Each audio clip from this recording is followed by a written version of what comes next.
Bismillahirrahmanirrahim. Assalamu alaikum, my dear students. Today we are going to talk about criticism and English literature. This is your lecture number 30, History of English Literature class and ComSat's Virtual Campus Islamabad. My dear students, as we were talking about criticism before as well, you could see how there are different genres in the history of English literature, or as far as literature is concerned. So my dear students, we talked about novel in different eras, then about prose, about dramas, poetry and everything. So this is we focused on criticism when we were towards the closure of the course. So my dear students, we talked about postmodern literature as well, and this is one of the products of postmodernism. So my dear students, today we'll particularly focus on criticism in English literature. Fine.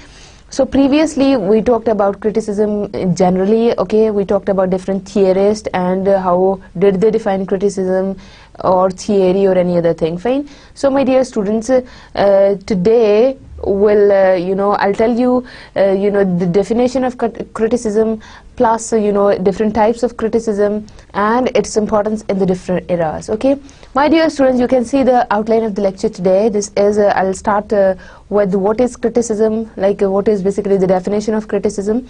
Criticism is nature and function, the changing role of critics and criticism. So my dear students, here when we would focus on the changing role of critics and criticism, so you would see how previously we used to take criticism and what is the status of criticism now. Okay, then we'll move towards the types of criticism, and then criticism in different eras in English literature. So my dear students, this is the agenda for the lecture today, so let's take a start. Okay, basically this is criticism, its nature and function. Okay, the word criticism is derived from the Greek word meaning judgment, and hence criticism is the exercise of judgment, and literary criticism is the exercise of judgment on works of literature. So my dear students, here you can see all the concepts, they're interlinked with each other. So we'll take a start from here. We'll discuss about what basically judgment is.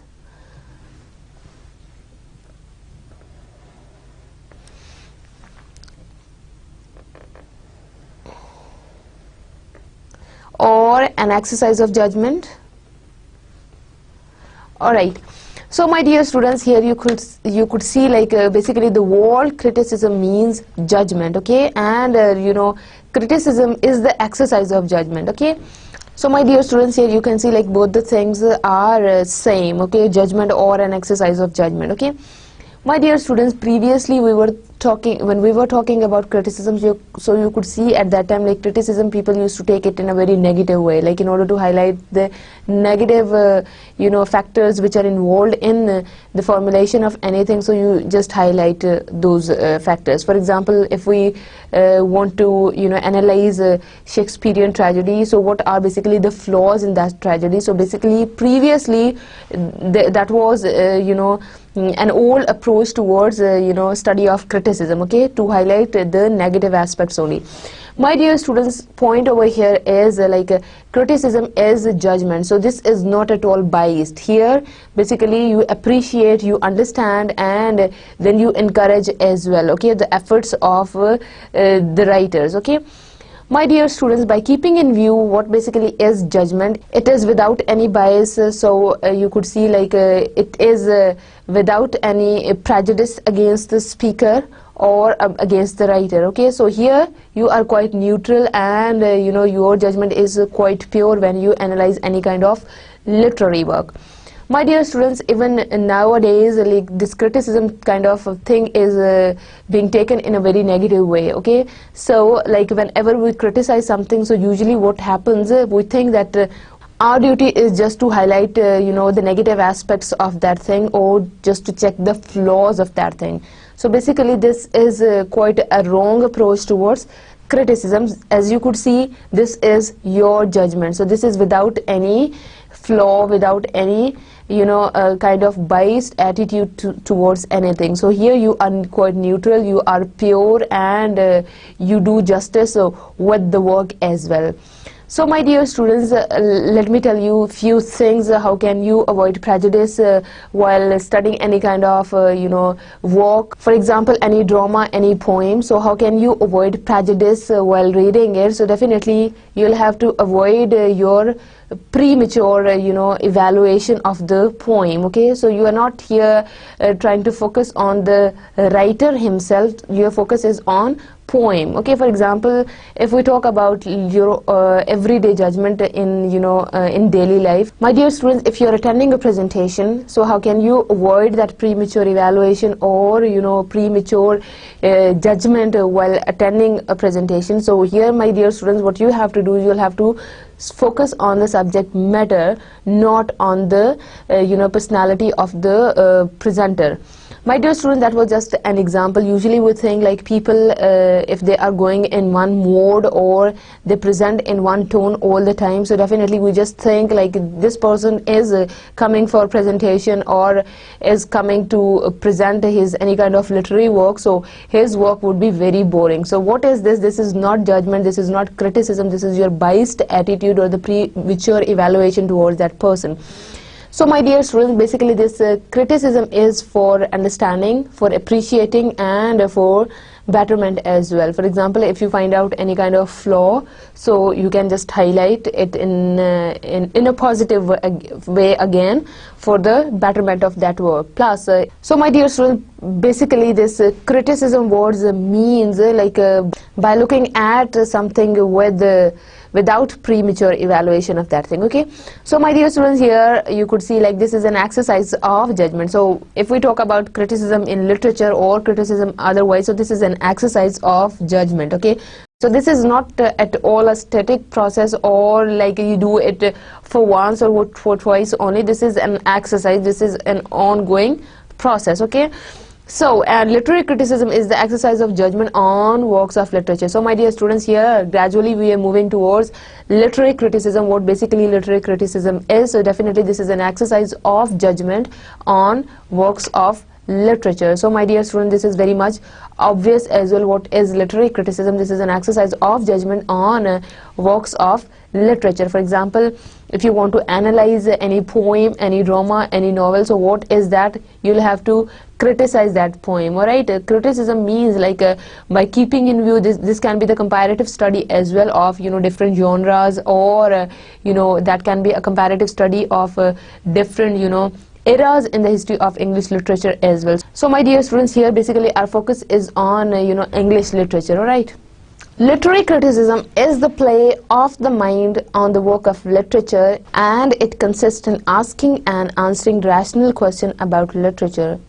So my dear students, if you have any kind of question in your mind about any kind of work, so definitely that can be a kind of disturbing factor for you. So how do you criticize it in order to explore the answer of that very question which is in your mind? Okay, such an inquiry may be directed either towards literature in general, leading to a better understanding of the nature and value of literature, and a better appreciation of the player proper to literature. So my dear students, here you could see two very important points are here. One is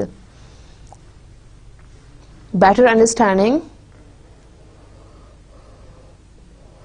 of the nature and value of literature, and a better appreciation of the player proper to literature. So my dear students, here you could see this is very important point, and this one is also. Okay, so what is basically this, in order to understand any literary kind of work in a better way, in a more appropriate way, so you do criticism. Okay, and the other thing is better appreciation as well. So in order to appreciate any kind of work, so again you do criticize that work in order to go into the depth of that work, to explore what basically was hidden behind that. Okay, for example, in order to appreciate Wordsworth's poems, so basically he was a poet of nature. Okay, so what was basically going during that era, what were the factors which are involved in the formulation of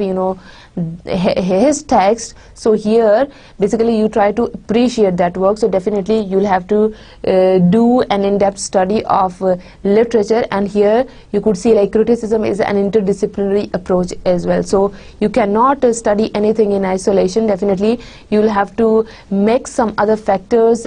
Okay, my dear students, if you want to analyze any of the poem that is written by Wordsworth, so definitely he is a poet of nature. So while reading or while appreciating his poem, what you have to do is that you have to keep in mind different other factors which are basically involved in the formulation of that very poem. Either that poem is based on, you know, his experiences of life, or he was impressed by the beauty of nature.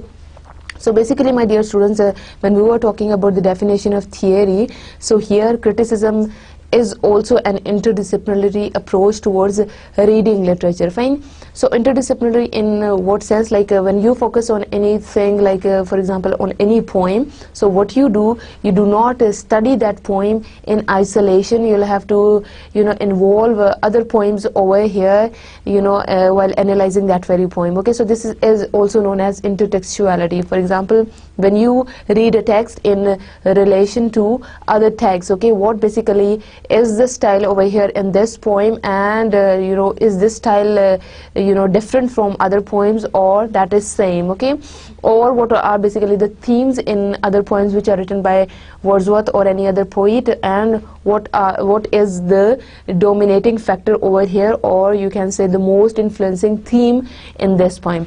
So my dear student, this is like you do criticize some kind of work in order to understand that work, and in order to appreciate that work as well. So here, my dear students, you could see like criticism is not always negative. This is for the purpose of understanding the thing, and this is to, you know, appreciate the work. Okay, so here these are the very positive qualities of criticism. So criticism, my dear students, is not at all something which is negative. So here basically the point is that while analyzing a poem or a novel or a drama, or for example an essay, so definitely you'll have to keep in mind that you are getting the things in a better way, and along with that you are appreciating it as well. So if you are impressed by any poem or the style of any writer, so definitely you do criticize the work. What basically are the factors involved in the formulation of the text, what are basically the autobiographical elements you know, involved in the text, and many other things. Okay, so this is all about literary criticism. Okay, my dear students, this is an exercise of judgment. Again, I'm telling you, criticism is an exercise of judgment. You are judging something, okay, you are analyzing something. So this is the point. Such an inquiry, by helping us to think rightly about literature, enables us to gain the fullest enjoyment from it. So basically, my dear students, literature, when you use it, when you read it for pleasure purposes, so you do criticize the thing, you do judge the things in order to get full pleasure from it, in order to enjoy literature in a far better way, alright? In this way, it builds up a theory of literature, and the process of literary creation is examined and made intelligible. So my dear students, here you could see like basically we are talking about criticism over here. So you could see like in order to enjoy the work in a better way, so you do criticize the thing. So you could see like it builds up a theory of literature. So my dear students, here you can say how to look at literature, how to read literature, how to enjoy literature. So all these things are relevant to theory of literature, and the process of literary creation is examined. So my dear students, what is basically literary creation over here? That is like the factors which are involved in the creation of that text. Okay, what was basically in the mind of a writer at that time, how he has experienced something, okay, and how did he mention that experience in his work, okay, is examined and made intelligible as well. So my dear students, here like from the creation of the literary text to you know, the element of enjoying the text, so everything will cover in literary criticism, okay. The inquiry may be directed toward particular works of literature, and its individual and distinctive qualities may be examined. So my dear students, here you can say while doing criticism or literary criticism, so you can see like it may be directed towards particular works of literature, okay. So like very important works, or the works which are part of for example syllabus as well. So you could focus on those works, or that can be individual and distinctive qualities may be examined as well. So my dear students, here you can say what are basically the individual qualities of any poem, any novel or drama, or what are the distinctive features as well. Okay, so here basically you are trying to analyze individual and distinctive features along with the particular works of literature. Okay, the matter, the manner, the technique and language of a piece of literature may be put to searching examination, and in this way its literary worth may be assessed. So my dear students, here some points are very much important. The matter, the manner, the technique and language. Okay, so 4 points you'll have to keep in mind. The matter, what is basically the subject matter of that poem. The manner, here you can talk about theme. The technique, so what is basically the distinctive style of that very writer, and the language as well. Okay, for example, you could see like when we were talking about T.S. Eliot in the modern era, so he was really a very well-known poet. So you could see the kind of language which he has used in his poem, particularly in the Wasteland, that was really very much difficult. Okay, how? Because according to him, that was an intentional, you can say, use of complex or difficult language. Okay, what was basically the purpose behind using that kind of language was that modern era, modern age is very much difficult, okay, for a common man in the society. So he used the metaphor of wasteland. So my dear students, that is a particular kind of language which he has used in his poem. Okay, and you could see along with these things, like these are part of literature. So you can see like a piece of literature may be put to searching examination, and in this way its literary worth may be assessed.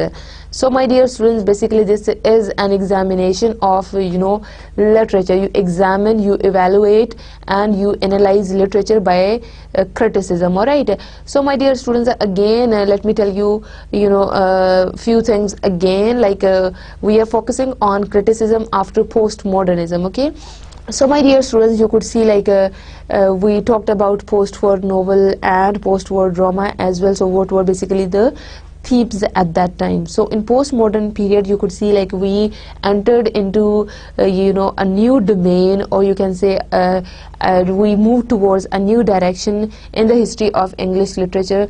The subjectivity of any kind of literary work, that is very much important. So previously, like when we were talking about positivists or modern period, you could see at that time what happened, like the focus was on the scientific truths or scientific formula, because that was an age of science and technology. So you could see science was everywhere, even in literature as well. So basically post-modernism is anti-modernism as well. So it is totally against the traditions and the norms of the modern literature. Okay, so here you could see like we entered into the domain of qualitative research as well. As I told you, like the element of subjectivity are very much present over here, and you could see like we cannot examine, we cannot evaluate anything on the basis of scientific formula, because all the societies of the world are not same. So here entirely a new approach towards the study of literature you could see over here as well. Okay, and this way may also be formulated certain rules which, when duly tested and examined with reference to similar works of literature, may help the reader to form a better idea of literary merit, and also facilitate the task of the writer. Its function is not to pick holes in a given work of literature, nor it is its function to praise or mention some favorite authors only. So my dear students, let me underline some of the things which are here, very much important. So you could see reference to similar works of literature,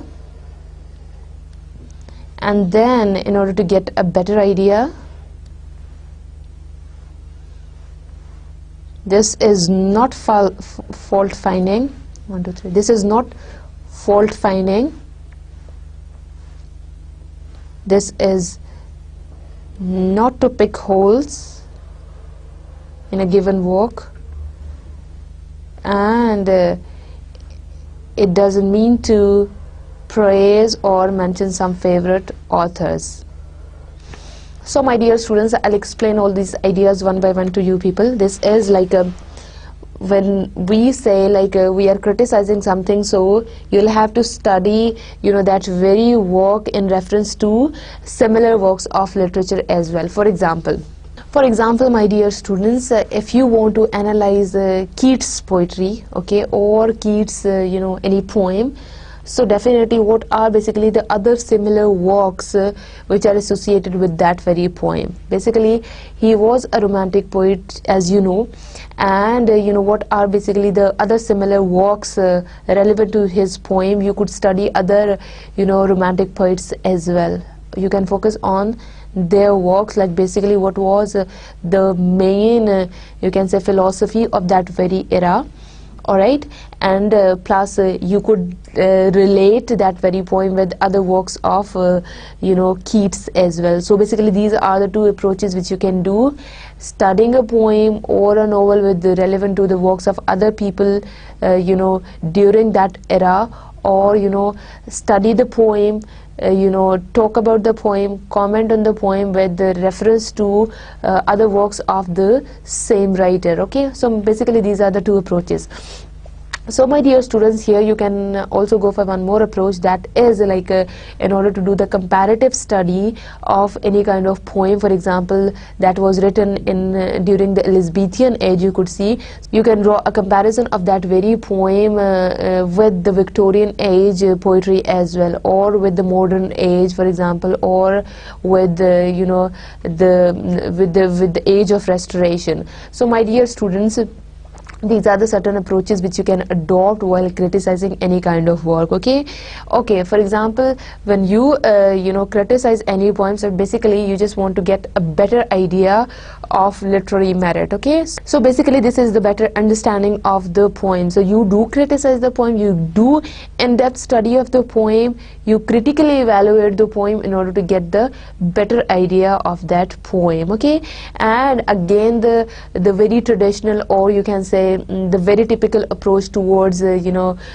criticism is that this is always fault finding. So my dear students, as I told you in detail before, like many people think that whenever you criticize something, so this is to highlight the negative aspects of anything, or to find out the faults of that very thing. So this is entirely a wrong approach towards you know, criticism. Its function is not to pick holes. So this is not to, you know, pick or you to highlight the gaps of anything, or you know, its function is not to praise or mention some favorite authors only. So my dear students, here you are quite you know, unbiased while evaluating anything, while doing your judgment about anything. So my dear students, like when you criticize any kind of work, so basically you appreciate that work, okay, and you want to know about that work in a better way. That is why you do in-depth study of the work, and then you'll have to read out that work in relation to other works of that particular era, or you can even do a comparative study as well. So basically here, my dear students, point is judgment. So again we are moving towards, you know, judgment. This is your judgment of something, this is your analysis of something. So this is not to, you know, pick holes, or you know, my dear students, this is not to pick holes and gaps of anything, like for criticizing the thing. So these are not the purposes of, you know, doing criticism. So my dear students, by keeping in view the definition of criticism, that this is your judgment, this is an exercise of judgment while reading any kind of works. So basically you are not doing premature evaluation of any work while criticizing it. Okay, indiscriminate praise is as bad as indiscriminate fault finding. Rather, criticism is the science of forming and expressing correct judgment upon the value and merit of works of literature. It is only through criticism that intelligent appreciation and clear understanding becomes possible. Okay, so my dear students, here you could see like two terms over here, like one is indiscriminate praise and the other one is indiscriminate fault finding. So my dear student, this is not your random praise of something, like you are impressed by the name of the author and you praise that one, okay? Or you know, you just try to find faults of from any poem because you know that that writer is not your favorite writer, okay? So these are indiscriminate you know, praises or indiscriminate fault findings, okay? Criticism is the science of forming and expressing correct judgment. So my dear students, here you can say like you formulate the judgment and then you express that judgment as well, okay? So here we are saying that criticism is the science. So my dear students, here this is a science which is based on judgment basically, okay? So of formulation of judgment, 1 2 3 1 2 3 or formulation of judgment along with the expression of, you know, correct judgment upon the value and merits of work. So basically here, my dear students, you provide basis to your judgment on the value and merit of works, okay, of literature. It is only through criticism that intelligent appreciation and clear understanding. So my dear students, here 2 points are important. One is intelligent appreciation and clear understanding, okay? So my dear students, when you criticize something, so basically that is your intelligent appreciation. This is not just arbitrary or random appreciation of any kind of work, and this is your clear understanding, the better understanding, okay? My dear students, here you do not do anything in a haphazard way and you just appreciate anything, or you just you know, recommend somebody to read it because that's a marvelous piece of literature. So my dear student, basically you do not do it in this way. You do your intelligent appreciation plus your better understanding of the you know, any work of literature, okay? So these are the purposes of doing criticism, okay? Views regarding the functions of criticism and the role of critics have kept on changing through the ages. So my dear students, as I told you, criticism used to be you know, very, you can say, a kind of terminology where you just had to highlight the negative aspects of anything, okay? So with the passage of time, during different ages, different eras, you could see criticism terminology that was also being changed, okay? So my dear students, here you could see like according to different eras and different ages, there are certain functions associated to criticism, okay? The earlier systematic critic, Plato for example, was concerned with the problems of defining the utility of poetry in the educational system of his ideal state, found poetry wanting and so banished poets from his ideal commonwealth. So basically here we are talking about the history of criticism. So you could see like Plato was concerned with the problems of defining the utility of poetry, okay? Plato, for example, was concerned with the problems of defining the utility of poetry in the educational system of his ideal state. So my dear students, here this is Plato's view, like poetry that is used for utilitarian purposes at that time. Found poetry wanting and so banished poets from his ideal commonwealth. So my dear students, basically he exiled poets for not you know, so basically he exiled poets from his ideal commonwealth. 1 2 3 He exiled poets from his commonwealth. So basically he exiled poets from his ideal commonwealth. His approach was fundamentally utilitarian and he condemned poetry as immoral and untruthful. So basically, my dear students, here you could see like we are doing you know, critical analysis of something.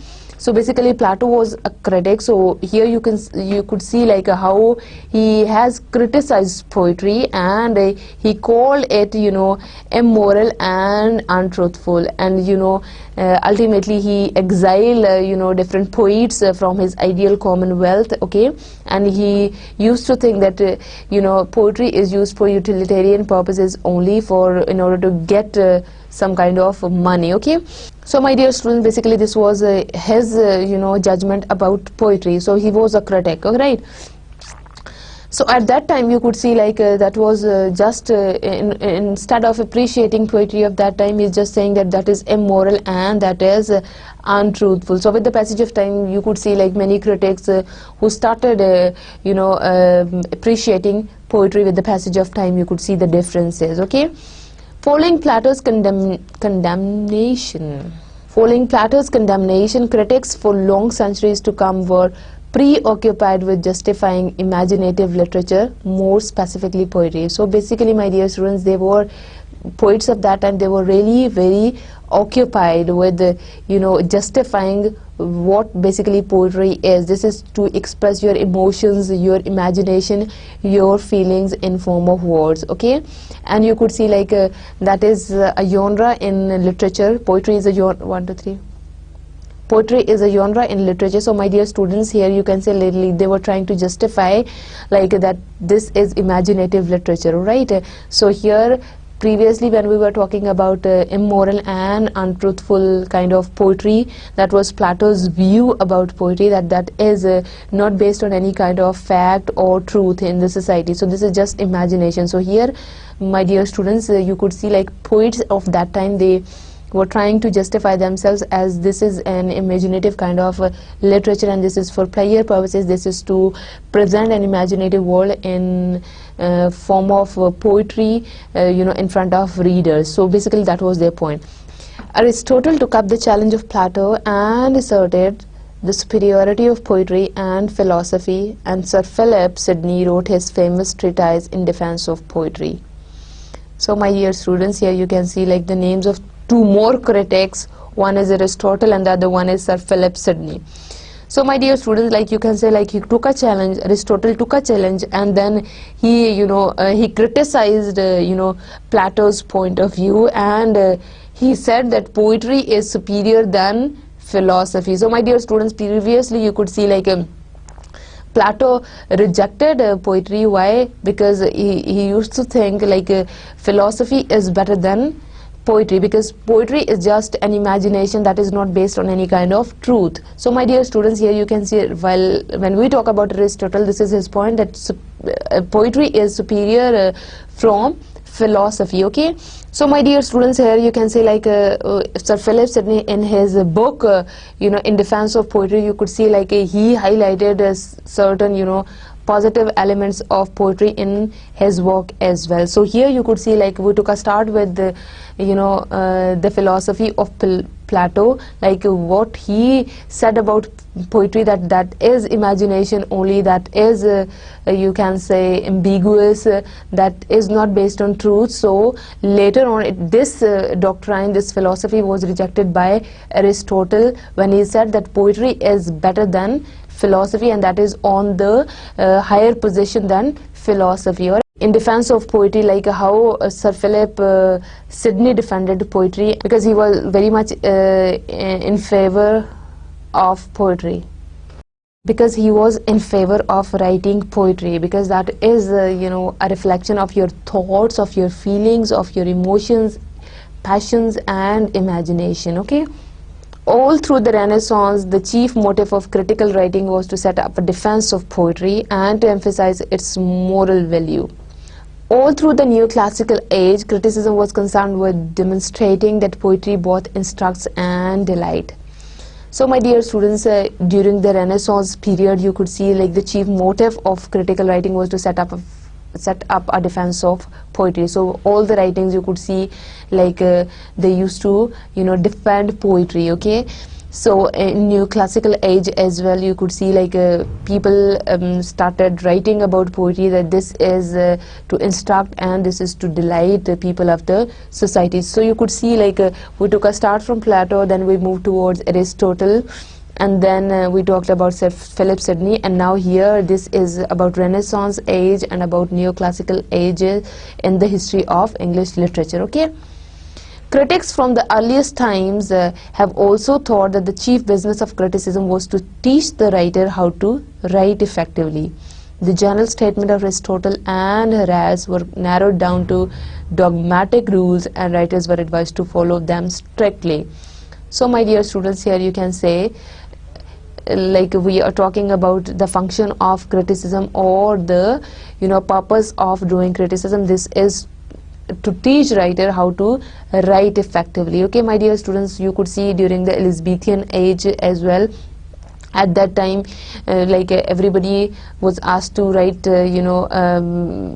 dramas even in poetic form. Okay, so these are certain kinds of traditions which writers they had to follow. So at that time it was a kind of criticism. Okay, so you can say the general statements of Aristotle and Horace were narrowed down to dogmatic rules, and you could see they defined certain rules when we talk about Horace and Aristotle. So you could see in their works they defined certain rules, and the writers they had to follow those rules. So what was basically that was criticism at that time. All right.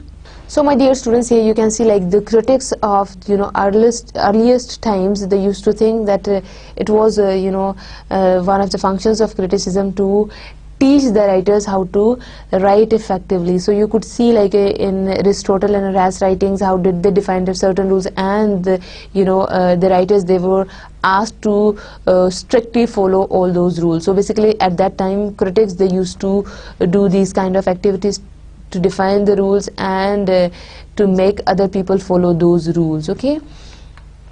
The Augustans were of the view that the chief end of criticism was to devise rules and regulations for the guidance of writers, and then to judge a work on the basis of these rules. So there are certain criteria, or you could see certain rules and regulations, that basically that was the chief characteristic of criticism during the Augustan age, you could see.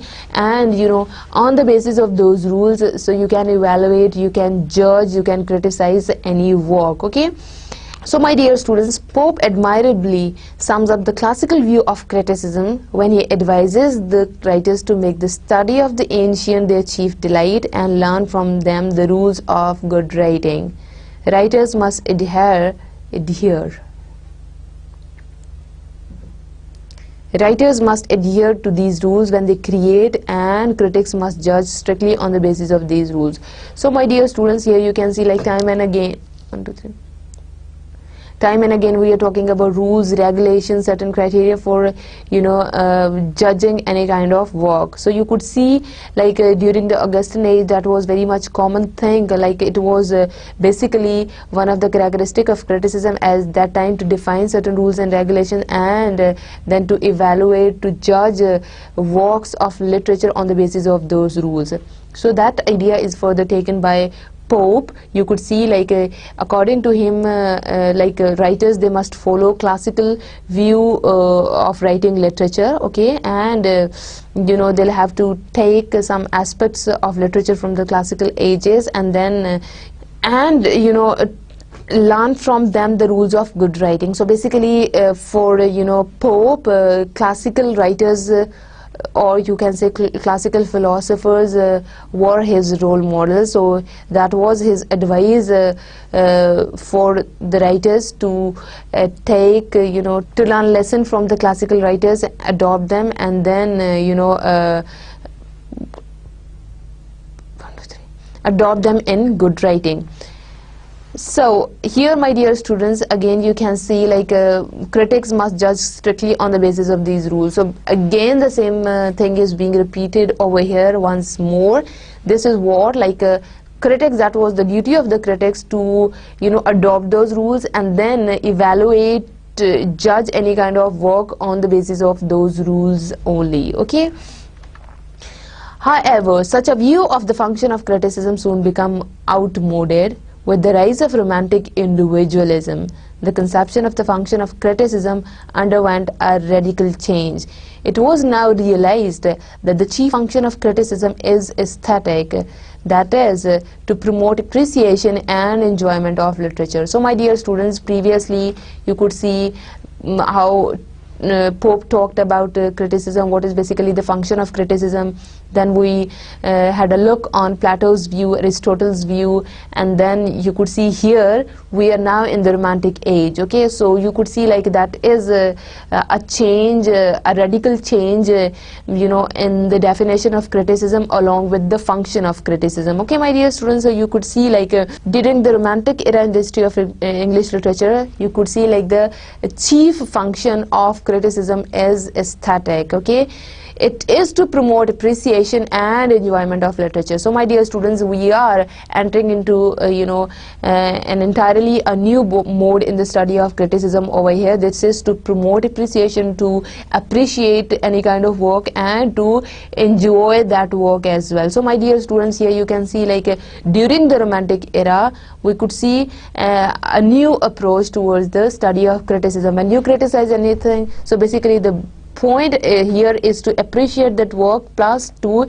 enjoy that work. So here my dear students, you could see like how this rule is very much different from the age of Aristotle or from the age of Pope, where they were just talking about rules, like you cannot violate those rules in order to study any kind of work, to criticize that work. Okay, so my dear students, here we are talking about a new domain in criticism, that is to appreciate, to encourage, to understand any kind of work. Okay, so this is known as criticism during the Romantic era. So my dear students, you could see like with the passage of time, as English language and English literature got developed, the definition of criticism also varies from age to age. So this is here to understand the work, this is to appreciate the work, to encourage the efforts of the writer. So this basically, that is the primary function of criticism during the Romantic era. Okay, the critic is a man of taste. He himself enjoys what he reads and he tries to convey his own aesthetic pleasure to his readers.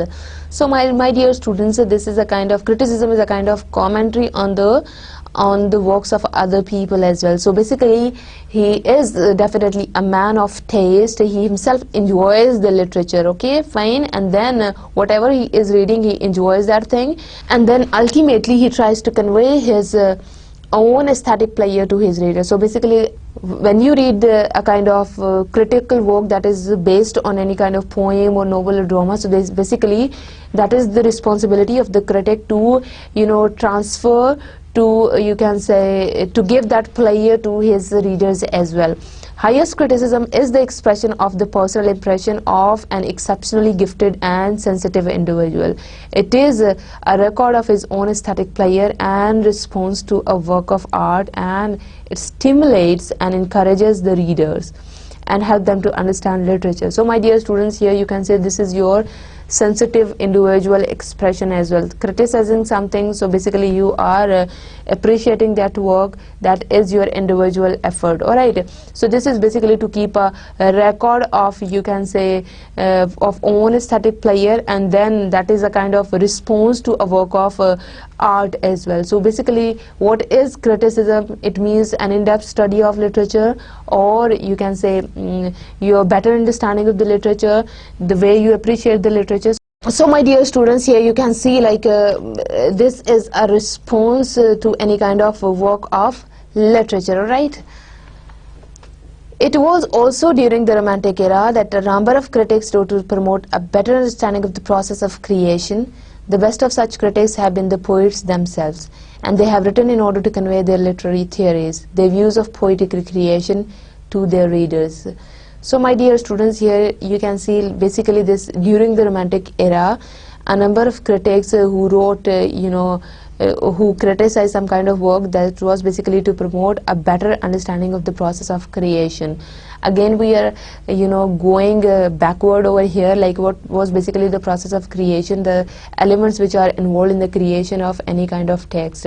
Like you could see the autobiographical elements, the social factors, the political factors, the religious factors, you can say, or you can say your relationships are also very much important in the creation of text. So here this is the understanding of the process of this creation. And then so basically poets themselves, they were also the critics. Okay, so here again we are talking about understanding literature. So my dear students, understanding poetry, so most of the poets they used to criticize their works as well, or they used to criticize other people's works in order to tell their readers what was, in order to tell the readers what are basically the elements which are involved in the creation of the text. So this is a kind of a conversation between a critic and a reader. So this is to make your reader aware of the elements involved in the creation of the text, or to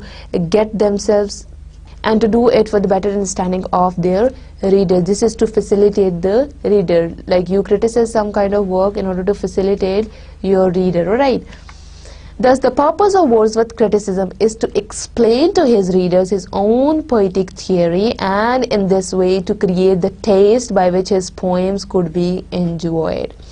So my dear students, here you can say Wordsworth was a poet and he was a critic as well. So basically he used to criticize his own works, and in those works he used to describe his own poetic theory in order to facilitate the reader, in order to tell them what basically is involved in the creation of text, what are basically the themes and the overall circumstances of the society of that time, okay? And here this is again for enjoyment purposes. So in this way, when readers, they know the elements involved in the process of creation, okay? Coleridge, another poet critic, made minute and subtle studies of the process of poetic creation and tried to formulate principles of poetic composition. So again, same is the case with Coleridge. The way he presented his ideas in his critical works over here. So you can say this is just to make his readers aware of the formulation principles, okay? And of poetic composition as well. So my dear students, here you can see like during the Romantic era, how poets they also worked as critics in order to facilitate their readers, okay? T.S. Eliot has given considerable thought to poetic creation and tried to formulate principles of poetic composition. So my dear students, again you can say T.S. Eliot also followed Coleridge point over here. Like this is to criticize his work, or to give the critical commentary of his work in order to give certain kinds of formulas and principles to his readers to enjoy his works in a better way, alright? T.S. Eliot has given considerable thought to poetic theory, and through his criticism he has done much to stimulate rethinking. Criticism of such poet critics is of much value and significance. It has been a great irritant to thought.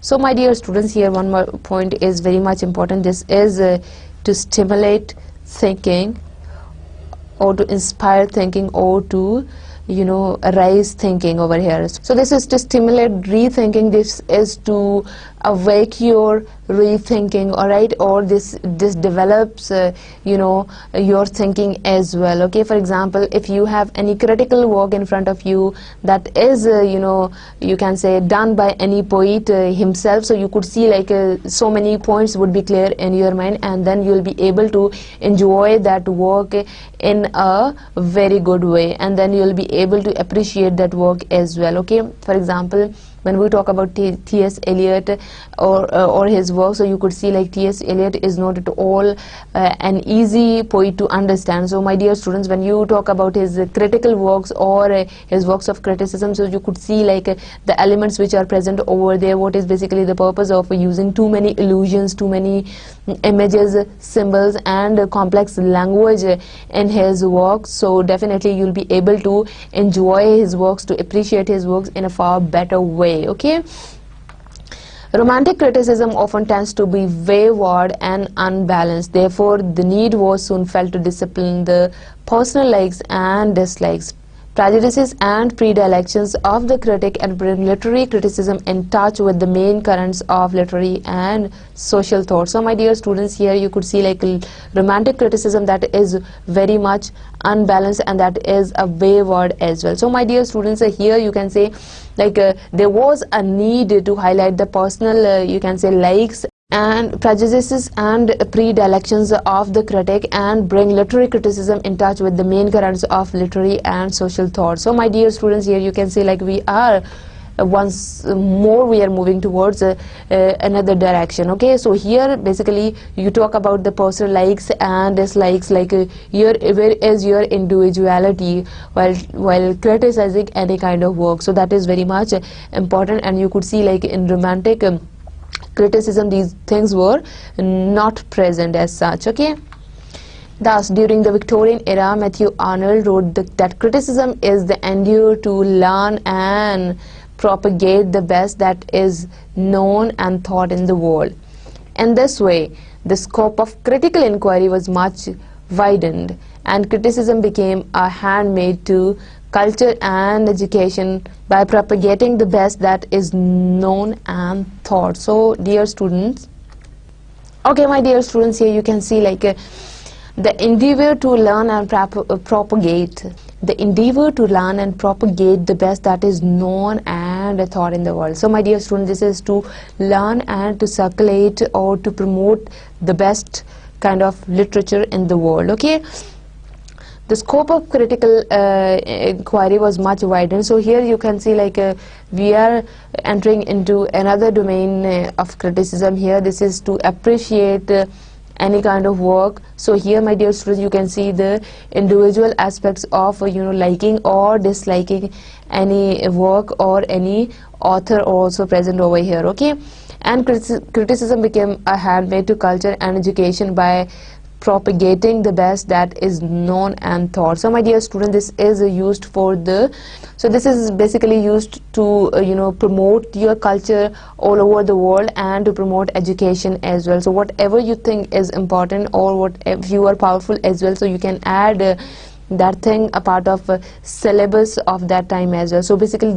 these are the certain kinds of things which are associated with criticism during the Victorian era. This is used to promote your culture. This is used to spread what is known and what is famous as well. Okay, such criticism establishes a current of noble ideas and thus creates the proper atmosphere in which great literature becomes possible.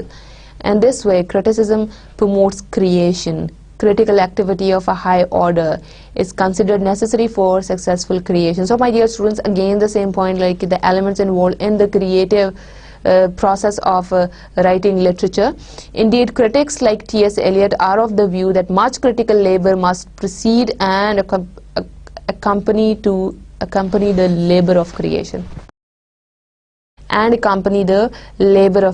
So my dear students, here you will have to focus one point only, that is by T.S. Eliot. Like much focus should be given to the process of creation. Okay, my dear students, when you criticize anything, so again I'm telling you that this is an interdisciplinary approach of studying or learning about literature. So my dear students, when you talk about the process of creation that is involved in the writing of any kind of literature, so basically you take a very broad approach towards studying literature. You relate that piece of literature with other works by the same author, by the other authors, with the other eras as well. So my dear student, this is basically the point, that this is a critical activity. So basically criticism promotes creation of literature. Okay, so you could see like according to T.S. Eliot, much appreciation must be given to critical labor. Okay, so my dear students, who has created any kind of literature, so basically that is very much important. After that, analyzing the literature,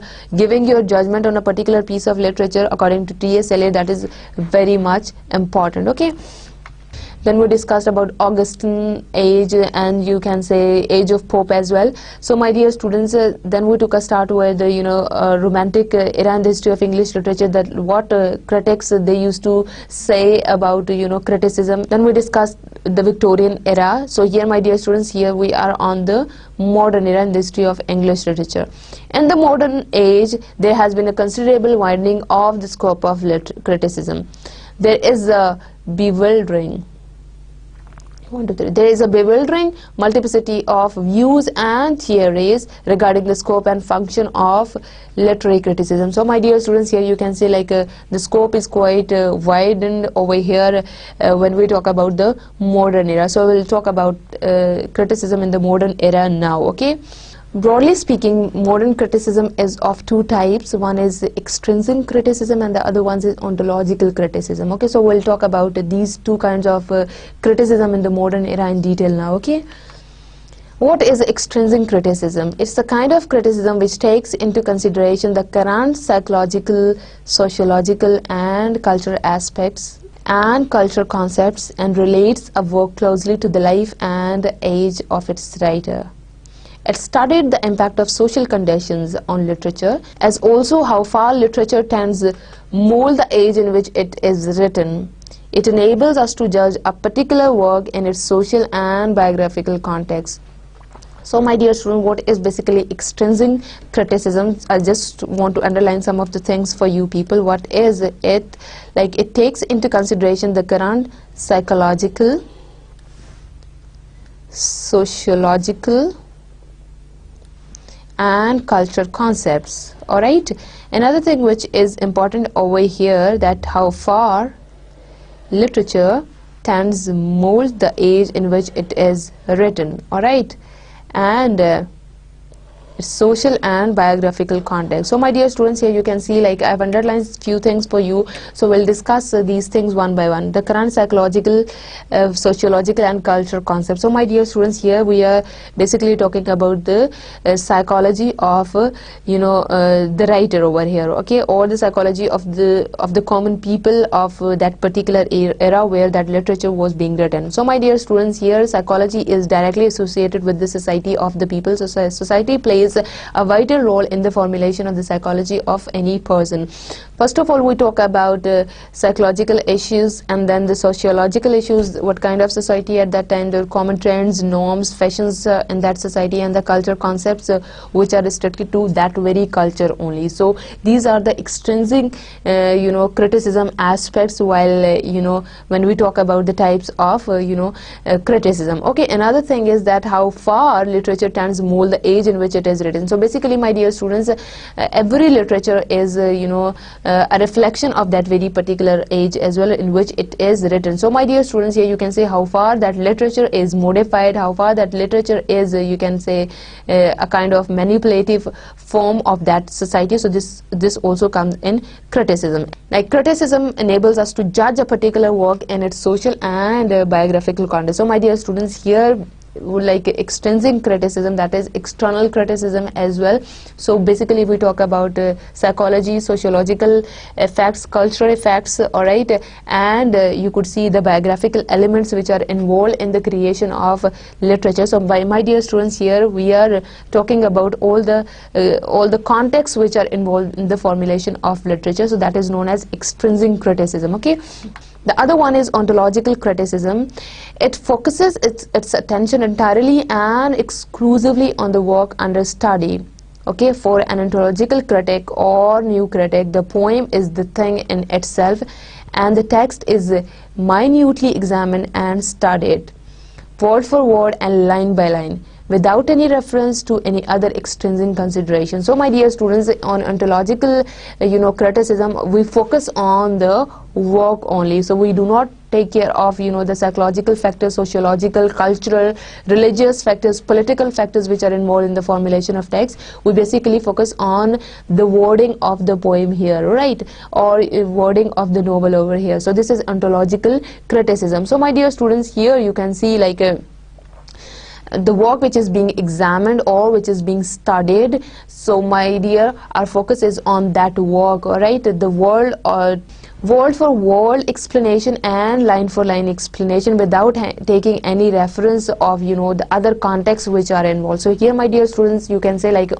in ontological criticism, we just focus on the formal language which is used in the poem or in the novel. So basically this is the difference. Previously, external criticism, like when many factors are involved, like you want to criticize the politics of that very era during which that piece of literature was being written, or you could say the sociological factors involved in the creation of the literature. So when you focus on that, that is known as extrinsic criticism. But when you focus on the text only, on the given poem, on the given novel only, so that is ontological criticism. Okay, so you do not need to take care of what was basically happening in that society at that very time, or the biographical elements. You do not go for this. So here my dear students, you can say like ontological criticism is also relevant to literal criticism, or you can say language criticism as well. Okay, so basically you do not take care of the factors, other factors as such. Here in the ontological criticism, this is the word for word criticism, or you can say line by line, you can say analysis of the poem. Okay, so basically you do not refer to any other thing which is involved in the formulation of the text. All right. Obscure allusions, references, quotations, etc. are thus explained away, and a better and clearer understanding of the meaning of the text is promoted. Such textual or obscure allusions, references, quotations, etc. are thus explained away, and a better and clearer understanding of the meaning of the text is promoted. So my dear students, again the same point is being repeated over here as well. You could see, like here we are just focusing on the text, on the understanding, on the meaning of the text only. Okay, so my dear students, you could see like we do not need to take care of explaining certain references whatsoever is there. So you do not need to go into the background of the text, or you do not need to find out the biographical, autobiographical elements which are present in the text, or different kinds of illusions or myths as well in the poem or in the novel. So my dear students, this is basically the purpose of doing ontological criticism. Okay, formalistic criticism is of great service to the reader. It serves to bring the reader closer to the mind of the author. It is explanatory and interpretative, and so conducive to a healthier and more intelligent appreciation. Evaluation, interpretation, and explanation are now considered as the chief function of literary criticism. So my dear students, here you can say we are talking about formalistic criticism. So basically this is to explain the text and to go you can say into the history of the text as well. So it would lead you towards interpretation, too many interpretations, and that is too conducive to a healthier and more intelligent appreciation as well. When you read the text along with you can say the factors which are involved in the creation of text, so definitely you'll appreciate the work in a more good way over here. Okay, so my dear students, here you can say this is based on your evaluation, your interpretation, and then your explanation of the text as well. Okay, so my dear students, here you can see like we talked about literary criticism and the development of criticism with the passage of time, like in different eras in the history of English literature. So we talked about everything. All right, so we talked about different critics as well, like how do they see criticism previously when we were talking about Plato's view. So when he criticized poetry, so basically he talked against poetry at that time, like that is purely imagination, that is not based on any kind of truth. So basically after you can say Plato, you could see how Aristotle defended poetry, and he said that poetry is superior than philosophy. Or you could see like the same point was defended by Sir Philip Sidney in his work. Later on we discussed about Augustan age critics, like this they used to say like that is the duty of the critic to promote rules and regulations in the society, and to judge any kind of work on the basis of those rules and regulations only, and there must be a revival of ancient rules. All right, so my dear students, you could see then we moved towards the Romantic era, and we focused on Coleridge, Wordsworth, how do they look at criticism. Then we entered into the Victorian era and then the modern era, and this is the formalistic criticism. So my dear students, that was all about you can say the history of criticism in English literature, and how that term got developed with the passage of time with different meaning. So my dear students, that was all about today. You could see like we looked at criticism as a genre in the history of English literature. Okay, so what basically is criticism? So we talked about it in detail today. My dear students, in the next lecture again we'll focus on criticism, because that is a complete genre in the history of English literature. So my dear students, hope you are getting the things in a good way, and the things are not much difficult for you to understand. So my dear students, hope to see you again with another topic relevant to criticism in the history of English literature. Have a nice day. Allah Hafiz.